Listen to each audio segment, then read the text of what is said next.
Hello, my name is Adam Ching and I'm presenting on Peachtree Securities Case Analysis B. Part A of question 1 asks for the nominal expected rate of return and the effective annual rate of return. In order to determine the nominal expected rate and the effective annual rate, annual and quarterly dividends must be calculated. To obtain the annual dividend, the par value of $100 must be multiplied by the cumulative dividend, 4.32%, which would give us an annual dividend of $4.32. To get the quarterly dividend, we simply divide this by 4, which gives us a value of $1.08. Our next step is to calculate quarterly return, which is done by dividing the quarterly dividend by the current sale price of $48. This results in a 2.25% quarterly return. Next, to compute nominal annual expected rate of return, we simply multiply the quarterly return by 4, which gives us nominal annual return of 9%. Finally, to calculate the effective annual rate of return, we plug these numbers into the effective annual rate formula, which equals 1 plus k over m raised to m minus 1. As you can see in the PowerPoint, this gives us a value of 0.09308 or 9.31%. Part B asks us to calculate the January 1st, 1993 value per share.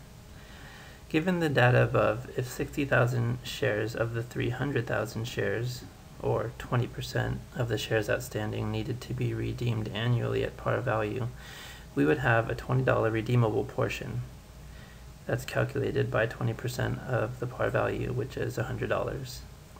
To calculate the dividend for the first period, we would take the total shares, which is 300,000, and divide that by the total shares outstanding, then multiply the result by the cumulative dividend of 9.75%.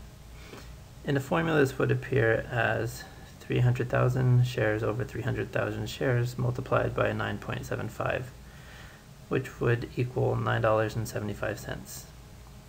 If we add this to the redeemable portion, would give us a cash flow for the first period of $29.75.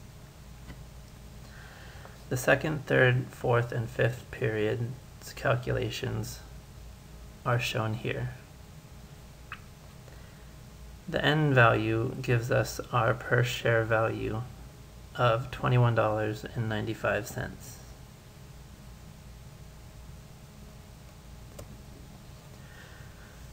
Part A of question 2 asks, what was TECO's expected rate of return at the beginning of 1992? Also, Value Line estimates TECO's dividends to be $1.80 at the start of 1992. Well, to determine this, we first have to consider the given information.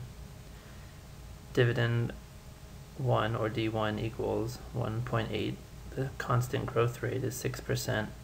And the stock price is $22.26.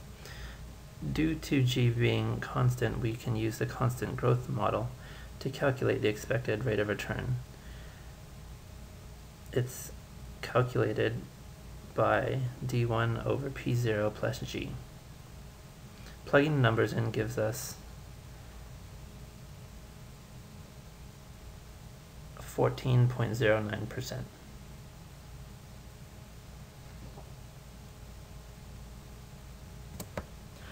What was the expected dividend yield and capital gain yield on January 1st, 1992?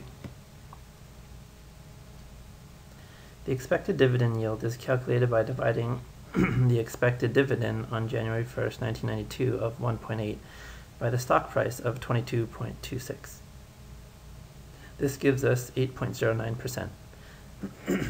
Since G remains constant at 6%, the expected capital gains yield on January 1st is 6%. What's the relationship between dividend yield and capital gains yield over time and under constant growth assumptions? The relationship between dividend yield and capital gains yield, assuming constant growth, indicates that both dividends and price will grow at the same rate. Due to the constant growth of G, one would infer that dividend yield and capital gains yield will remain constant over time.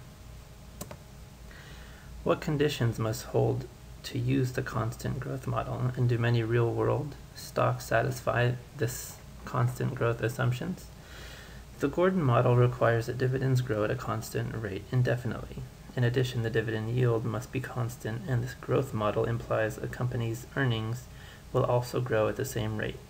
In the case of real-world companies, stocks satisfying the constant growth model, I find it reasonable to think that larger, stable companies will fit the criteria. So what is the value of TECO stock on January 1st, 1992? The constant growth model can only be used for 5 years because the previously constant growth rate of 6% will no longer exist. Beginning in year 6, the historical 10-year average growth rate of 7.5% will come into effect. The stock price at year 5 is calculated below. This gives us $40.72 as seen on the screen. Next, we can compute the present value of cash flows by taking the information from our dividend growth stream and calculating the present value using the required rate of return of 13.5%. This calculation is also seen on your screen, resulting in a final value of $28.56. This calculation tells us that on January 1st, 1992, TECO stock should be traded at $28.56. Additionally, 5 years later, the stock is expected to grow to $42.99. Due to this information, the value of this stock of $28.56 is greater than the current market value of $22.26. So it would be safe to say that the stock is currently undervalued. So let's determine the expected stock price at the end of 1992, assuming that the stock is in equilibrium. Under these assumptions, the stock price at the end of 1992 can be calculated by the formula seen here.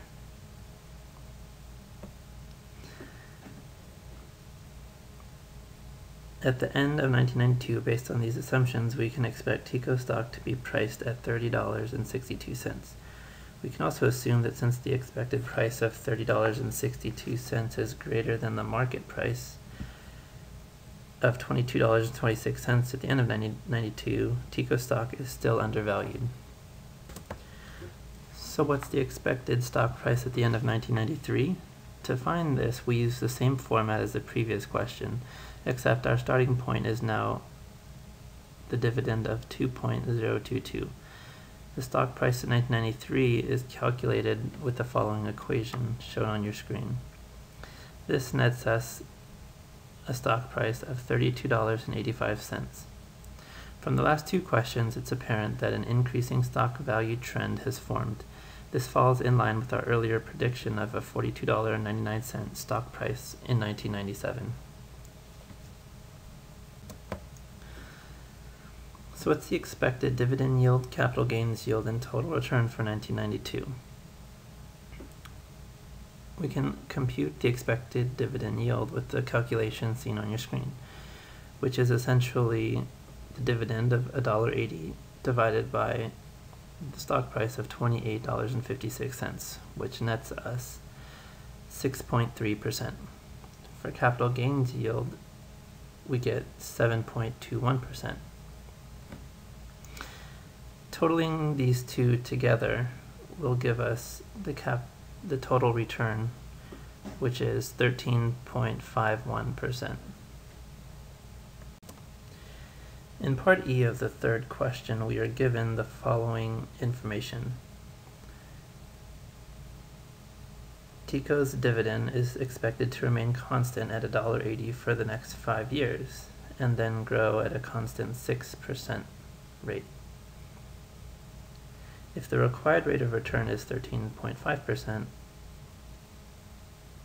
would TECO stock value be higher or lower than our answer in part A? Well, given this previous information, I know that the years 1 through 5 have a constant dividend of $1.80, and any subsequent years grow at a constant 6%. With this information, I can calculate the value of all dividends expected after year 5 with a constant growth rate of 6%. The dividends of year 6 is calculated by 1.8 times 1.06, which equals 1.908. Dividing this by the required rate minus g gives us the equation 1.908 divided by 0.075, which gives us a stock price of $25.44. Adding this to our dividend of $1.80 gives us a price of $27.24. Computing our cash flows is similar to our process earlier, except in this case dividends will be constant. The present value of our cash flows using a required rate of return of 13.5% is shown on the screen. This nets us $19.76.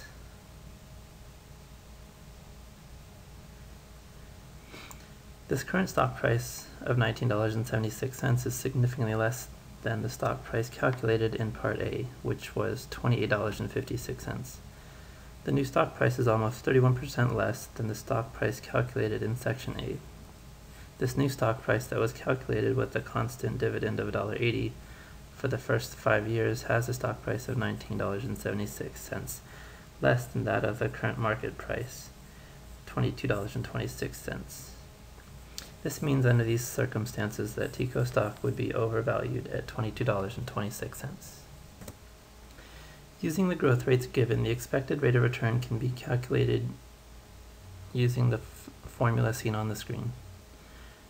Where D1 is the first dividend with a non-constant growth rate, P0 is the beginning stock price, and G is the growth rate, we can calculate that the expected rate of return is 18.42%. This rate of return is significantly higher than the required rate of return, which would make it very appealing for investors looking for a higher return on their investment. Based on the value line information, the assumed 6% growth rate is reasonable, but based on the numbers, it seems like a higher growth rate would be more realistic for the company. The trend seems to be that the farther back you look, the higher the growth rate tends to be.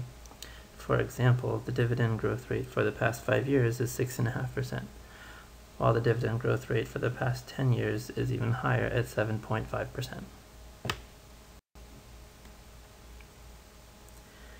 Using value lines figures, we can determine return on equity, earnings per share, and dividends per share, as well as sustainable growth rate. Return on equity is given, which is 16%.